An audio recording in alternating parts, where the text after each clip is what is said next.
But then it's same old ish, just a different day, man. Same old African performance, just a different tournament. I mean, there's always that room for disappointment in African teams. I mean, just when you thought, okay, we've held Netherlands, Senegal, Mendy, Chelsea fan, Chelsea player, goes out to do that ridiculous mistake. But then it is what it is, man. And if you're Qatar, I mean, what a way to open the tournament. What a dismal performance. That's the worst performance by any football nation. You know what? I don't think Qatar will score a goal. I don't think Qatar will definitely win a match or even get a point in this tournament. It will go down in the history books as the worst host nation ever. I mean, beautiful stadium, beautiful people, worst football of all. I mean, yeah, it is what it is.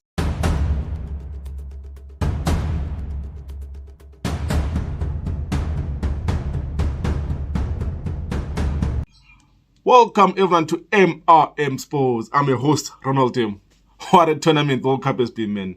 The World Cup is up and running. It's alive. It has come alive, people. What a tournament. I mean, let's just start. Let's start with Qatar. I mean, that was the worst opening match I've seen in a World Cup. I mean, the country which holds the record for being the most disappointing host is South Africa. And you think of that opening game against, was it Mexico, which ended a 1-0 draw. I mean, Simphiwe Tshabalala with a beautiful goal. It was an entertaining game. Even the stadium, you could feel the vibe, the live, the African culture within the stadium, the singing, the vuvuzelas, everything was on point.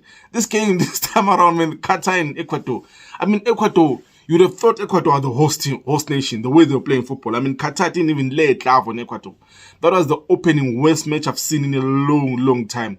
It was so disappointing, so disappointing. I mean, even Russia 2018, the fantastic tournament, I mean, they're flying off. At least you could see what they're doing.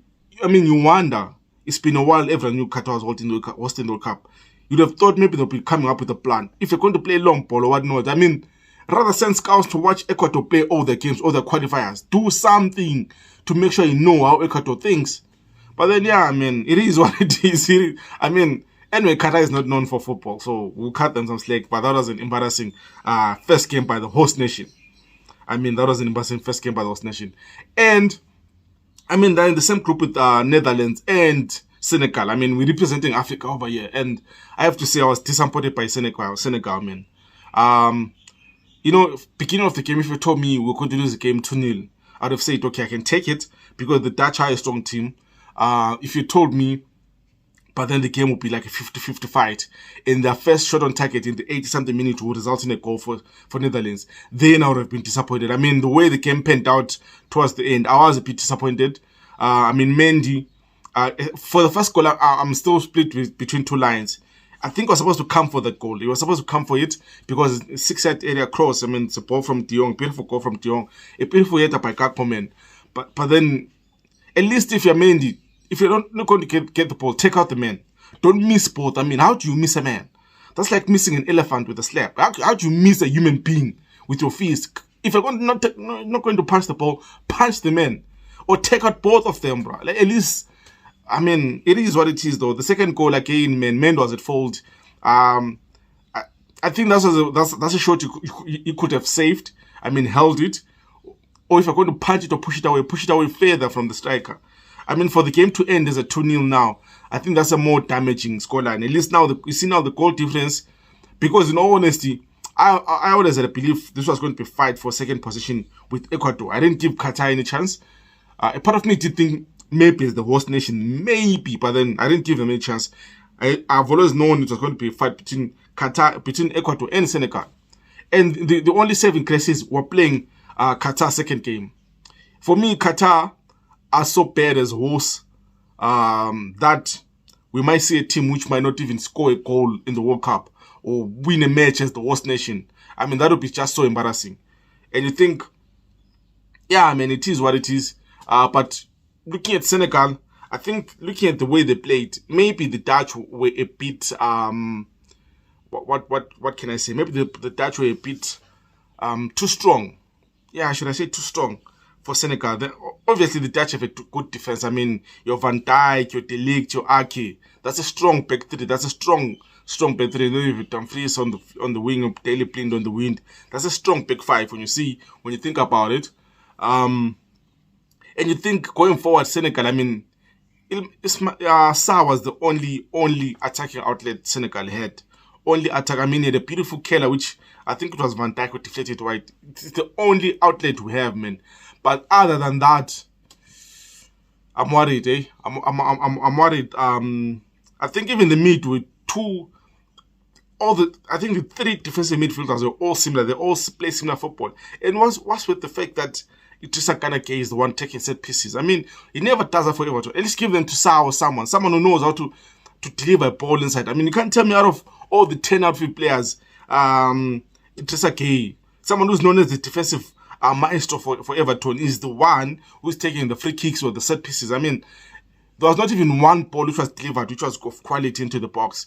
Again, it's something that African teams will always do, man. I mean, we have a good tournament and then somewhere they disappoint you.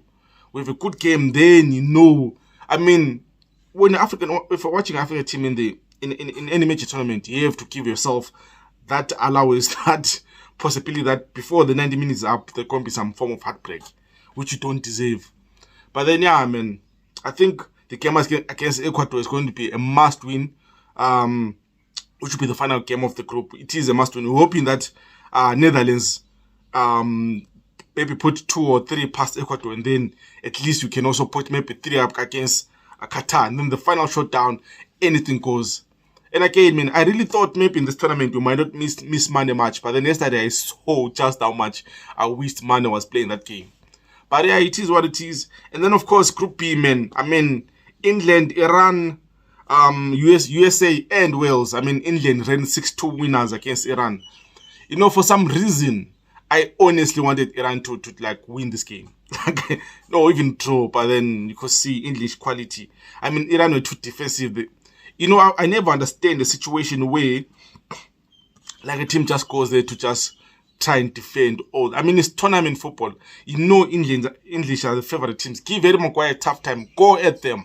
At least do something creative. Try to do. If you're going to play the long balls to the channels or target Maguire or whatever, don't just sit back with the 5 defenders and then wait to be defeated. I mean, that was a poor showing by Iran. Surprisingly, the highest ranking squad from that part of the world, man. But then, and now it's a dilemma now with England. Are they that good, or they just got an opponent that was that bad? I mean, which one is which? I think it will be all telling when you see how they play the next game. I think the next game will be the one which will tell us where England are. And they play against the USA. I mean, USA is a strong team. It's a good team. I think they'll be looking to play on the counter. So I think that one on Friday will determine where England are in this World Cup phase. Because obviously that's 6-2 defeat. I mean, it does bring 6-2 win, sorry. It does bring confidence to the rest of the team, to the nation. I mean, already we're seeing it might come home, which something I don't like, something I never tolerate from English fans, man. But then, yeah, they did play a game. And, of course, the Wales versus Senegal game, that was quite an interesting battle. Again, I think this is another group where it's basically you expect England to finish to top the group, and then it's fight for second between USA and Wales. And I think the Wales playing Iran have actually an opportunity, because obviously USA England games difficult to call. I think you slightly give it to England to actually do something to actually win that game. But then USA need to get it. If USA get a point, then they know they have to defeat Iran in the next game. And hopefully Wales defeats England, because that's always a crack of a game. It's so much historic relevance to that game anyway. So again, man, that's a crack of a group to watch out for. I think these first 2 groups, honestly, is the battle of the second. Who will finish second? I mean, between Ecuador and Senegal and USA and Wales. I mean, and it's quite poised, that game, the USA-Wales game, where it ended as a 1-0 draw. It's quite poised now. Although I lost money on it, it's quite poised now to see who finishes second of the group. And then, of course, today we do have some games. I mean, again, I can't wait to see Argentina play, man. Argentina versus Saudi Arabia. You would expect, I think in all honesty, you expect to see Messi and co run riot on Saudi Arabia. And then you get also your Denmark versus Tunisia. I mean, Africa being represented. Denmark is a strong team.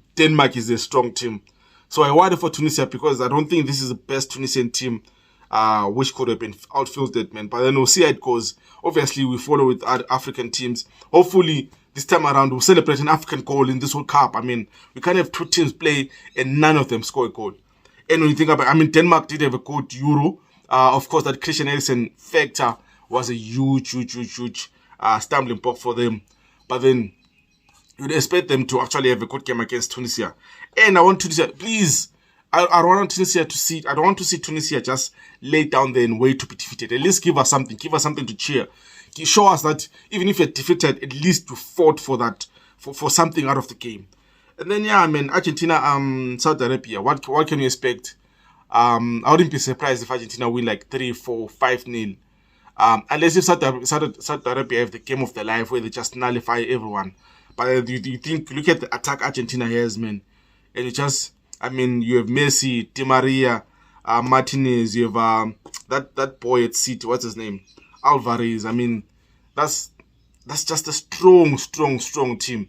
I mean, at the back you have the Butcher, you have Otamendi. I mean, what can you expect from then at goal you have Martinez as well? What do you expect? I mean, if Argentina don't win this game, then that will be the biggest shocker so far of the World Cup, because they haven't been shocked by any results as of yet, man.